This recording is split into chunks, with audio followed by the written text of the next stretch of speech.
الحمدللہ رب العالمین والعاقبۃ للمتقین والصلاۃ والسلام علی اشرف الانبیاء والمرسلین وعلی آلہ وصحبہ اجمعین، اما بعد فاعوذ باللہ السمیع العلیم من الشیطان الرجیم، بسم اللہ الرحمن الرحیم۔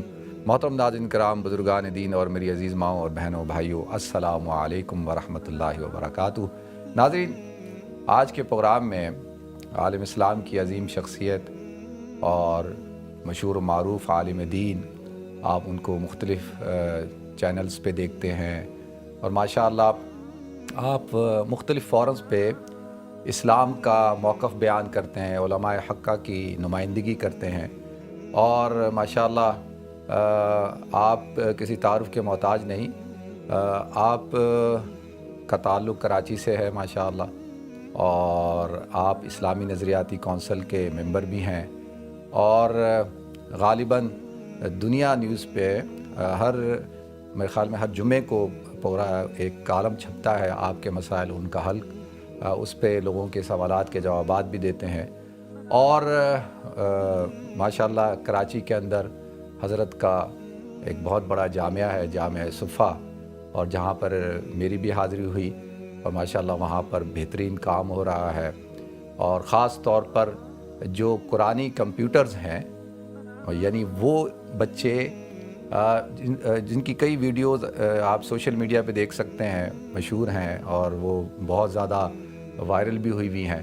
اور ابھی میں جب عمرے کے سفر پہ تھا، یعنی رمضان میں، تو میری ایک بچے سے ملاقات بھی ہوئی ماشاءاللہ، اس نے وہاں مسجد قباء میں بیٹھ کر مجھے قرآن سنایا اور اسی طریقے سے اپنا تعارف کرایا۔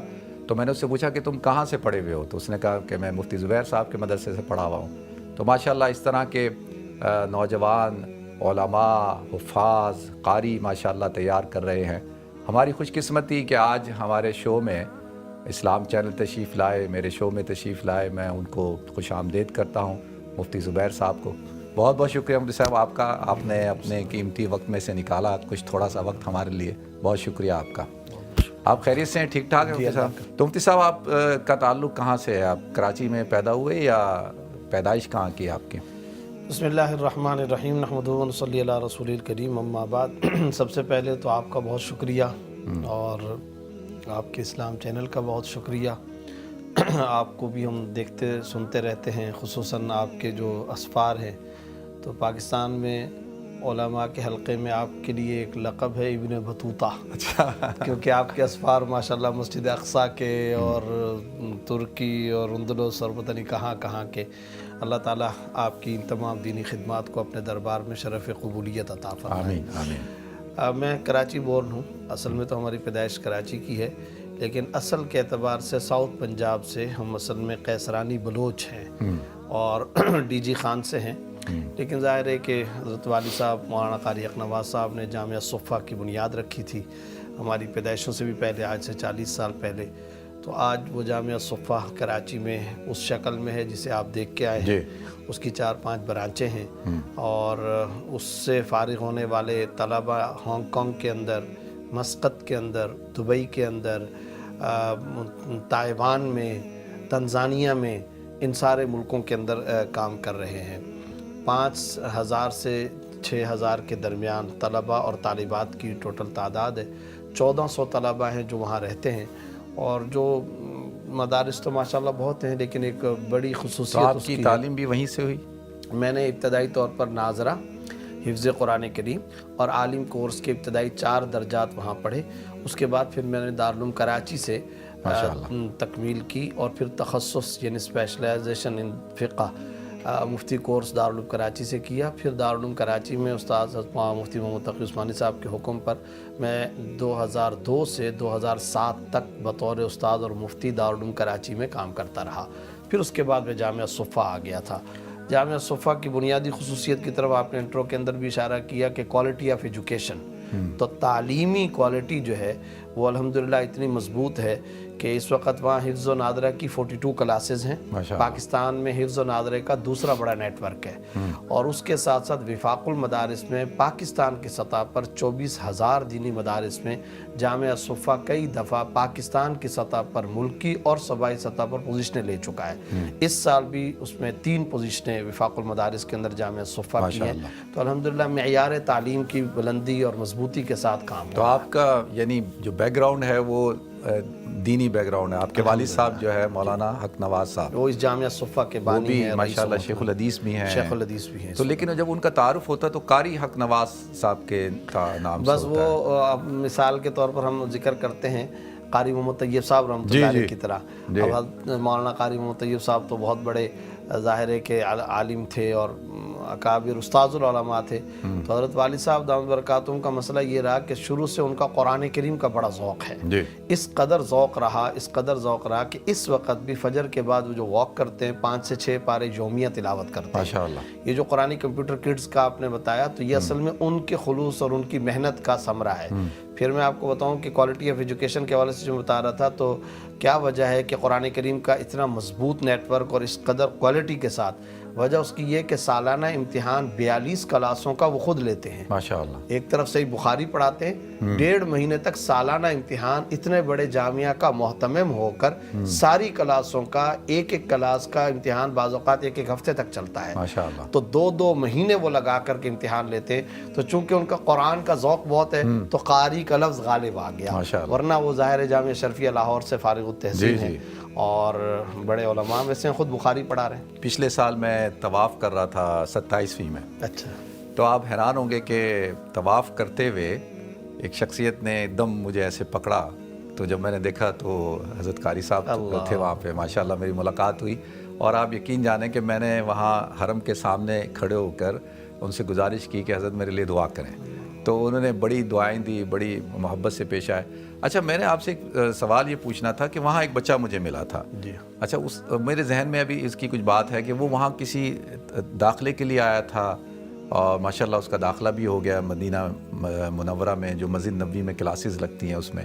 تو یہ آپ حضرات اہتمام کرتے ہیں یا وہ انفرادی طور پہ، جیسے اس کے ساتھ ایک قاری صاحب بھی تھے، تو یہ آپ حضرات کا ہے کوئی مدرسے کے بچوں کو آپ وہاں بھیجتے ہیں؟ جی اصل بات یہ ہے کہ وہ اس بچے کا نام ہے محمد ابراہیم. ٹھیک ہے. اور وہ کراچی ناظم آباد سے تعلق رکھنے والے تھے.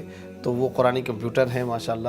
تو اس طرح کے ایک ہی بچہ ہے یا اور بھی بچے ہیں؟ کئی طلبہ ہیں. کئی طلبہ ہیں، بلکہ یہ تو اب بعد کی پیداوار ہیں. اس سے پہلے ایک طالب علم بڑے مشہور ہوئے تھے جو ہانگ کانگ گئے، جو مسقط گئے، دبئی گئے، طرابلس کے اندر انہوں نے پوزیشن لی، سعودیہ کے اندر گئے، ائمۃ الحرمین سے ملے. ان کا نام قاری اسد اللہ ہے. وہ اس وقت اب جامعہ میں استاد بن چکے ہیں. تو یہ طالب علم دراصل قرآنی کمپیوٹر جو ان کے ٹیچر تھے ان کے ساتھ آئے ہوئے تھے. تو عام طور پر ایسے طلبہ جو بڑی اچھی کارکردگی کا مظاہرہ کرتے ہیں، کوشش ہوتی ہے کہ جامعہ کی طرف سے ان کو عمرے کا ٹکٹ دیا جائے. پہلے ایک بچہ جو قرآنی کمپیوٹر بنا تھا ان کو بطور انعام ان کو اور ان کے استاذ کو حضرت مفتی رفیع عثمانی صاحب رحمۃ اللہ علیہ نے عمرے پہ بھیجا تھا. بہت اچھی بات ہے. تو یہ حوصلہ افزائی کے لیے. ماشاءاللہ. نہیں تو یہ آئیڈیا کس کا تھا کہ بھئی اس طریقے سے ان بچوں کو ٹرین کیا جائے؟ دیکھیں اس سے پہلے تو یہ کانسیپٹ نہیں تھا. تو یہ آپ کے والد صاحب کا آئیڈیا تھا، یہ کس طرح سے؟ اصل بات یہ ہے کہ ہمارا جو مدرسۃ البنات ہے گرلز سیکشن، اس گرلز سیکشن کے اندر یہی قاری صاحب امتحان لینے کے لیے گئے. تو اس میں 2-3 بچیوں نے سورہ مزمل، سورہ یاسین، سورہ واقعہ، سورہ رحمان، یہ 3-4 صورتیں انہوں نے آیت نمبر کے حساب سے یاد کی تھی. اچھا جب وہ یاد کی تو قاری صاحب نے دیکھا اور دیکھنے کے بعد کہا کہ یہ تو بہت عجیب ہے کہ سورہ رحمان کی فلاں آیت نمبر سنا دو، سورہ یاسین کی آیت نمبر، اچھا پیچھے سناؤ 22، 21، 20، 19، 18، 17 پیچھے کی طرف، آگے کی طرف، پیج نمبر، صفحہ نمبر، ورس نمبر، چیپٹر نمبر، آیت نمبر.